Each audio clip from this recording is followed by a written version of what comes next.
राम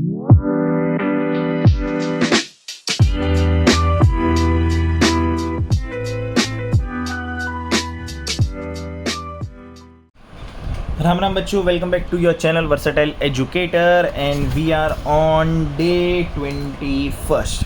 ठीक है, हम कहाँ पे है? डे 21 पे है, जहाँ कि हम क्या करेंगे? हम करेंगे डेथ का एक सम। अब डेथ के सम में देखते हैं कि क्या होगा। पहले हम देख लेते क्वेश्चन के हिसाब से विल प्लान आउट कि हमें क्या क्या चीज़ बनानी है। तो आप याद रखना, डेथ में हमें बहुत केसेस में डेथ में हमें सिर्फ डिसीज पार्टनर का कैपिटल अकाउंट बनाने बोलेंगे, बाकी की सारी चीज़ें आपकी वर्किंग नोट में आ जाएगी। तो क्वेश्चन देख लेते, क्वेश्चन में क्या दिया हुआ है? Vivek and Vinay are partners in a business sharing profit as 3/4, 1/8 and 1/8 respectively. ठीक है, कितना प्रॉफिट बांट रहे हैं लोग? 3/4, 1/8, 1/8। तो जो हमें नेसेसरी इन्फॉर्मेशन है हम पहले वो वर्किंग नोट में लिख देते हैं। तो हमारे पास ओल्ड रेशियो है। क्या ओल्ड रेशियो है तीनों का? V and V. तो वी है वी का रेशियो 3/4, 1/8 एंड 1/8। अब यहाँ पे देखो, सबसे पहले तो हमें देखो यहाँ पे ही चेंज करना पड़ेगा, क्योंकि दोनों पार्टनरों का डिनोमिनेटर 8 है पर एक पार्टनर का डिनोमिनेटर 4 है। तो इसको 8 कैसे करेंगे? न्यूमरेटर डिनोमिनेटर को हम 2 से मल्टीप्लाई कर देंगे। तो ये आता है 6/8, यहाँ आ गया 1/8 और ये आ गया 1/8। देखो हो गया, तीनों का डिनोमिनेटर 8। जब ये हो जाता है तो 6/8 पार्टनर एक लेके जाएगा, 1/8 हिस्सा एक लेके जाएगा और 1/8 हिस्सा एक लेके जाएगा। तीनों का 8 हो गया। 6 + 1 इज़ 8। ये बन गया हमारा। तो रेशियो बहुत ज़्यादा ज़रूरी हो जाता है डेथ के केस में। अब मेरे को बैलेंस शीट दी हुई है 31 मार्च तक की, जिसमें कैपिटल अकाउंट है तीनों का, जनरल रिजर्व है, लोन बाय विनय ने कुछ बिजनेस को लोन दिया था। देखो, बिजनेस को लोन दिया था, बिजनेस ने लोन लिया था पार्टनर से, तो क्रेडिट में दिख रहा है। अगर बिजनेस लोन देता तो डेबिट में दिखता, एसेट साइड दिखता। क्रेडिटर्स है और एसेट में मेरे पास प्लांट, डेटर्स, स्टॉक, कैश और बैंक अकाउंट है। अब क्या बोला कि विनय डाइड ऑन 31 दिसंबर 2022। अगर मेरे पास 31 मार्च तक की बैलेंस शीट है, मतलब अप्रैल से मेरा एक साल शुरू होगा नया। जैसे ही मेरा अप्रैल से साल शुरू होता है, अप्रैल से साल शुरू होते ही दिसंबर 31 को, मतलब पूरे दिसंबर तक वो था। तो कितने महीने हो गए? वो लगभग हो गए 9 महीने, क्योंकि जैन फेब मार्च फिर तो फाइनेंशियल ईयर खत्म ही हो जाएगा। जैन फेब और मार्च में तो खत्म ही हो जाएगा, पर दिसंबर तक था, 31 दिसंबर तक था, मतलब 9 महीने बिजनेस में विनय था। फिर वो मरा। तो अगर उसका वो Vinay died on 31 December and partnership deed provided for the followings. अब पार्टनरशिप डीड क्या क्या बोलता था? The deceased partner will be entitled to his share of profit up to the date of death, calculate on the basis of previous years profit. Done. Deceased partner entitled है उसका share लेने के लिए profit में, कब तक? Up to the date of death. देखो profit में बोला था कि डेट याद रखनी पड़ेगी, date of death which is 31 December. Calculate करना है हमें वही प्रॉफिट प्रीवियस ईयर के प्रॉफिट से, कर लेते हैं। फिर मेरे को सेकंड बोला कि he will be entitled to his share of goodwill. अब ऑब्वियस सी बात है, गुडविल भी देना पड़ेगा, क्योंकि उसने जो भी रेपुटेशन क्रिएट की, कस्टमर जो भी बेस बनाया, अब उसका फ़ायदा रिमेनिंग पार्टनरों को होगा। तो रिमेनिंग पार्टनर पैसा देंगे, किसको देंगे? डिसीज पार्टनर को। अब वो कैलकुलेट करना है on the basis of 3 year purchase के, जो भी गुडविल होगा वो हम करेंगे 3 साल के खरीदे हुए के गुडविल पर, of the average profit of last 4 years. मतलब लास्ट 4 ईयर का जो भी प्रॉफिट है उसका एवरेज निकालेंगे और उसको 3 साल के लिए परचेस करेंगे। उस पे हम इसका गुडविल का वैल्यू निकालेंगे। मेरे पास लास्ट 4 साल के प्रॉफिट दिए हुए हैं, 19, 20, 21 और 22। चारों साल का प्रॉफिट है 8 lakh, 6 lakh, 4 lakh and 2 lakh. Third, he is drawing up to the date of that is 18,000।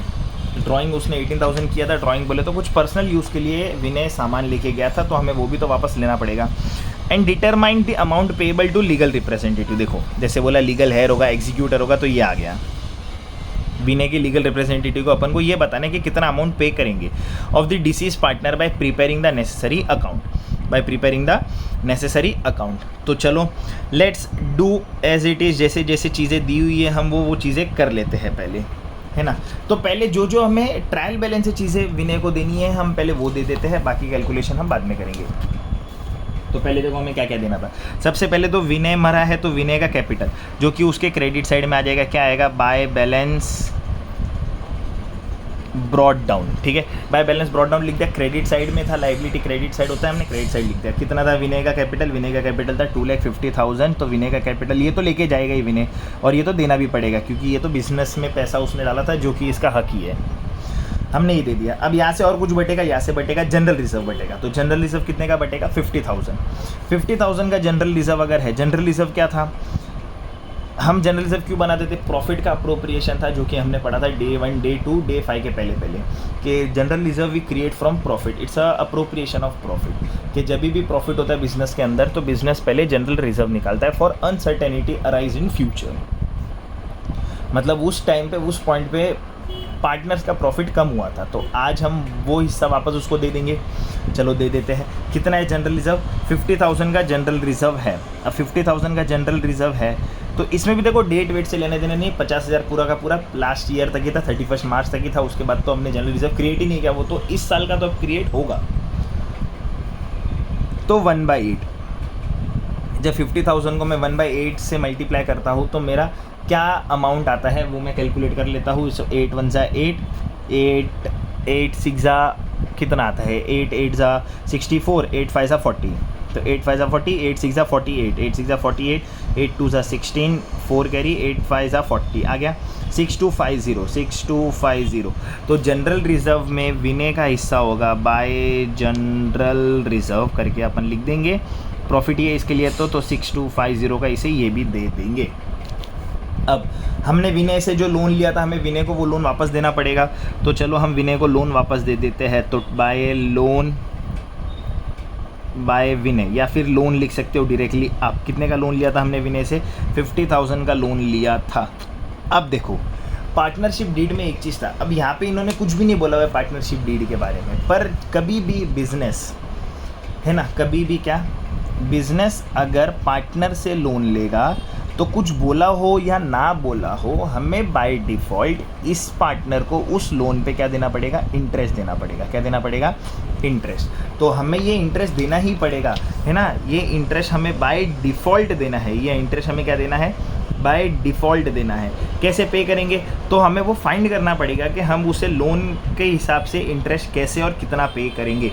अब मेरे को देखो पूरे क्वेश्चन में यहाँ पे अगर मैं पूरा क्वेश्चन भी पढूँ यहाँ से लेके यहाँ तक, तो इन्होंने मेरे को ऐसे कुछ भी नहीं बोला हुआ है। पूरे क्वेश्चन में मेरे को इन्होंने कहीं भी रेट ऑफ इंटरेस्ट नहीं दिया हुआ है कि क्या देना है। पर partnership deed 1932 provision of partnership act क्या बोलता है कि अगर बिजनेस कभी भी पार्टनर से लोन लेता है और अगर कोई भी चीज़ मेंशन नहीं है इन केस ऑफ इंटरेस्ट, तो आपको उन्हें 6% के हिसाब से इंटरेस्ट पे करना है। तो चलो पे कर देते हैं। 50,000 का लोन लिया था हमने, 50,000 का लोन 6% पे लिया था। 6% बाय डिफ़ॉल्ट है, प्रोविजन ऑफ पार्टनरशिप एक्ट। अगर पार्टनरशिप डीड नहीं है और कुछ भी मेंशन नहीं है तो हम 6% के हिसाब से उसे इंटरेस्ट दे देंगे। अब लोन की बात है तो टेन्योर तो दिखना पड़ेगा। तो विनय हमारे पास 9 महीने तक था उस साल, है ना, दिसंबर। तो देखो अप्रैल मई जून जुलाई अगस्त सितंबर अक्टूबर नवंबर दिसंबर, 9 मंथ्स। तो वो 9 मंथ्स तक था, तो 9th मंथ का हम उसे इंटरेस्ट पे कर देंगे। तो 9th मंथ का इंटरेस्ट कैसे पे करेंगे? देखो कट पुट कर देंगे। 50,000 6/100 इज 6% एंड 9/12। तो 3 3 जा और 3 4 जा, ये भी कर सकता हूँ। या फिर मैं डायरेक्टली यहाँ पे अगर मैं नहीं काटूँ, इसको मैं 9 ही रखूँ, तो 6 1 जा और 6 2 जा कर सकता हूँ। 2 1 जा यहाँ पे करूँ तो यहाँ पे आ जाएगा 250। 250/9 करो तो कितना आता है? 900, 9 5 जा 45, 9 2 जा 18 और 22। तो 2250 का मेरा इंटरेस्ट आ जाता है। तो by interest on loan by Vijay, कितना इंटरेस्ट पे करेंगे हम उसे? 2250। Done. According to provision of partnership act, according to provision of partnership act 1932, if nothing is mention about the interest और बिजनेस ने लोन लिया है पार्टनर से, तो 6% का इंटरेस्ट पे करेंगे। ये चीज़ मत भूलना। क्रेडिटर का कुछ नहीं होगा, यहाँ से कुछ नहीं होगा। फिर हम आते हैं सीधा कि विनय मर गया और उसे प्रॉफिट देना है। अब प्रॉफिट देना है प्रीवियस ईयर के प्रॉफिट से। अगर मेरा प्रीवियस ईयर, जो प्रीवियस ईयर मेरा 2022 था, 2022 का मेरे पास प्रॉफिट कितना है? 2 लाख रुपीज़। तो चलो अब 2 लाख रुपीज़ का जो भी प्रॉफिट है वो हम बंटवारा कर देते हैं विनय के शेयर में। विनय का शेयर कितना था? विनय का शेयर था 1/8, ये 1/8 था। Till the date of death कितना डेट था? 9/12। अब देखो बिजनेस का फाइनेंशियल ईयर अब तक ख़त्म नहीं हुआ है, ये दिसंबर चल रहा है। क्या चल रहा है? दिसंबर। विनय दिसंबर में मरा हुआ है, तो विनय को दिसंबर तक का प्रॉफिट, अभी दिसंबर में we are not making our financial statement. हम फाइनेंशियल स्टेटमेंट प्रिपेयर करेंगे मार्च में। कब प्रिपेयर करेंगे? हमारे मार्च में, जब हमारा फाइनेंशियल ईयर एंड होगा। पर विनय इसके पहले ही डिसीज हो गया, विनय इसके पहले ही विनय की इसके पहले ही डेथ हो गई दिसंबर को। तो this profit is not earned, अब तक ये हमने प्रॉफिट कमाया नहीं है, है ना। हम इसे सिर्फ क्रिएट कर रहे हैं ताकि हम विनय को उसके शेयर के हिसाब से उसका प्रॉफिट दे सके, उसके शेयर के हिसाब से उसका प्रॉफिट हम क्या कर सके, दे सके, ताकि उसके साथ कुछ नाइंसाफ़ी ना हो। हमें तो उसको प्रॉफिट देना ही है कि नहीं देना है, यस हमें उसको उसका प्रॉफिट देना ही है। तो जब हम उसे उसका प्रॉफिट देंगे तो हम ये ध्यान में रखेंगे कि ये प्रॉफिट अब तक हमारा आया नहीं है, ये प्रॉफिट हमें बनाना पड़ रहा है, ये प्रॉफिट हमें क्रिएट करना पड़ रहा है। तो ये प्रॉफिट जो भी अकाउंट में जाता है उस अकाउंट को अपन बोलते हैं profit and loss suspense account. By suspense because we still yet don't know कि हमें 3 महीने बाद अगर जब हम अपना फाइनेंशियल स्टेटमेंट बनाएंगे तो हमें वो प्रॉफिट ही होगा, है ना, या लॉस भी तो हो सकता है। तो we create a profit and loss suspense account. इसके हिसाब से जो भी इसका कैलकुलेशन आएगा हम विनय को उसके हिसाब से पे कर देंगे। अगर प्रॉफिट हुआ तो पे कर देंगे और नहीं लॉस हुआ तो हम विनय से ले लेंगे।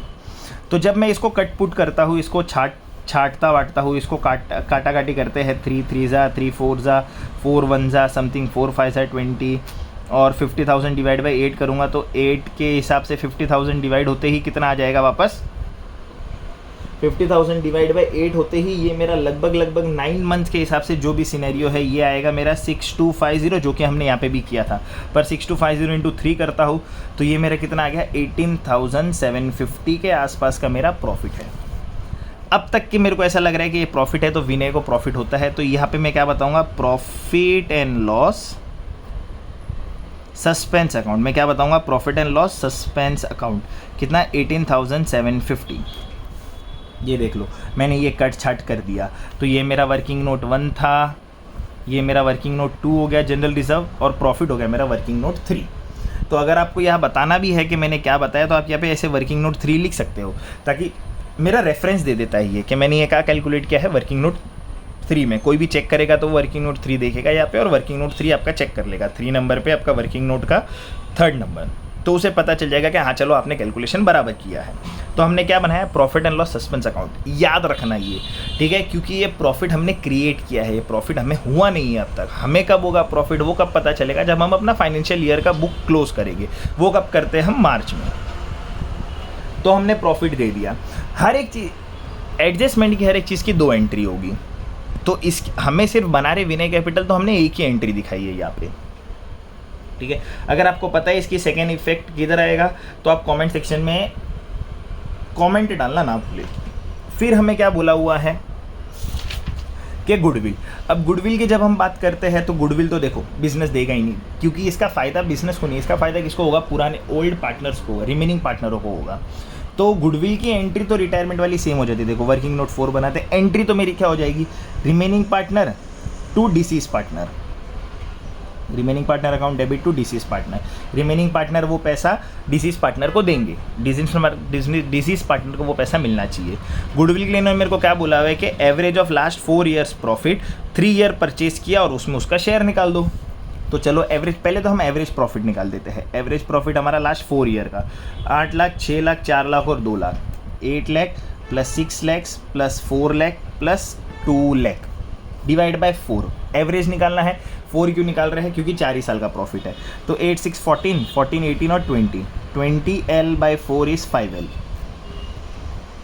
अब ये 5 लाख का प्रॉफिट हमने कितने साल के लिए परचेस किया था, 3 ईयर परचेस के। भाई 3 साल के हिसाब से बताओ, 3 साल का खरीदा आपने ये गुडविल, तो 15 लाख का गुडविल का वैल्यूएशन होता है। 15 लाख का गुडविल का क्या होता है, वैल्यूएशन।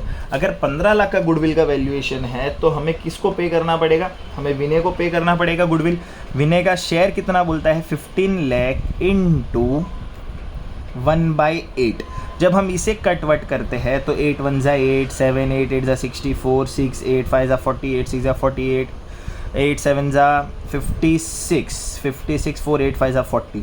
तो कितना आया, लगभग 1,87,500। मतलब विनय को गुडविल कितना मिलना चाहिए, 1,87,500, 1,87,500।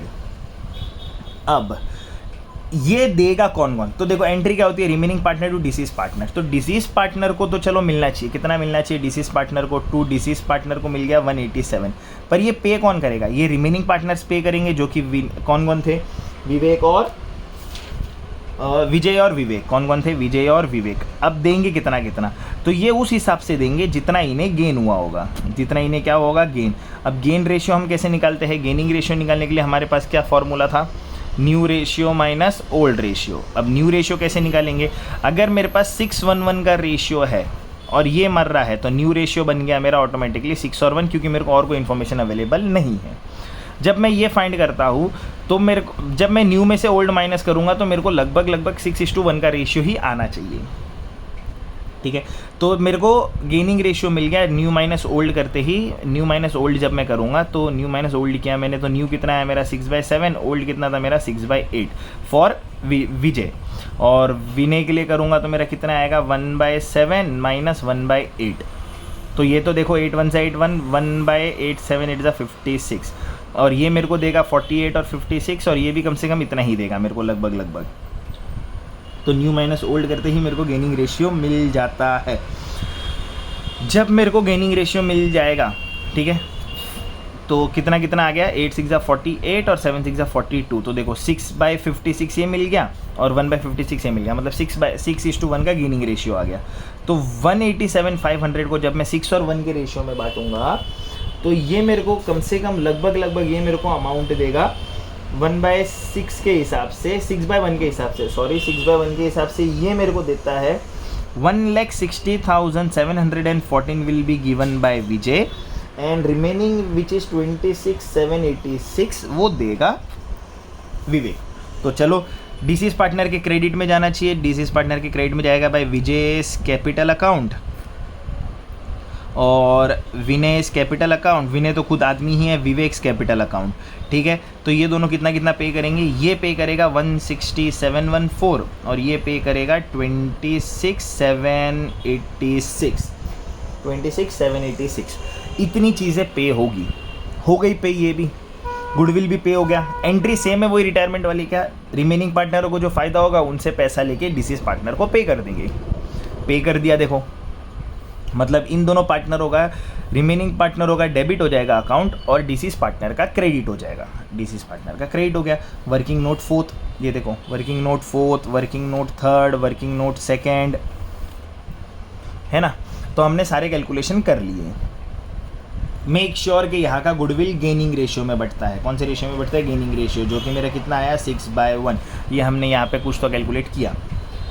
अब और क्या बोला हुआ है, मेरे को विनय से अपन को कुछ पैसा लेना है, विनय से अपन को कुछ पैसा लेना है। एक लास्ट वाली एंट्री बची हुई है, क्या एंट्री है कि he is drawing up to the date of that was 18,000। Directly दे दिया कि उसने ड्राइंग किया था बिजनेस से, वो कोई सामान लेके गया था। बिजनेस अपना पैसा नहीं छोड़ता, देखो, तो उससे पैसा ले लेते हैं 2 ड्राइंग्स का। डेट ऑफ डेथ ही बोला था, 18,000 रुपीज़ उससे ले लेते हैं अपन।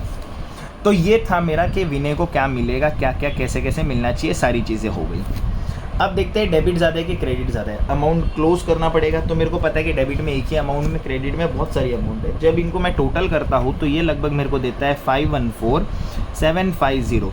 ये मैं दोनों साइड लिख दूंगा, जो कि मेरा लेजर का बेसिक कैलकुलेशन है कि जो साइड ज़्यादा है वो साइड लिख दो। अब देखो प्रॉफिट हुआ, उसमें से 18,000 माइनस करके ये मेरे को देगा 4,96,750। अब ये मरने वाला तो लेने आएगा नहीं, तो ये कौन लेके जाएगा, ये मैं डाल दूंगा विनय के एग्जीक्यूटर अकाउंट को। किसको दे दूंगा, विनय के एग्जीक्यूटर अकाउंट में ट्रांसफ़र कर दूंगा, जो कि है बैलेंसिंग फिगर। अब देखो ट्रांसफ़र करेंगे, मैंने विनय का एग्जीक्यूटर अकाउंट भी बनाया है समझने के लिए कि जो भी विनय का अमाउंट था वो विनय के एग्जीक्यूटर अकाउंट में चले जाएगा। कहाँ से निकाला हमने, विनय's कैपिटल अकाउंट।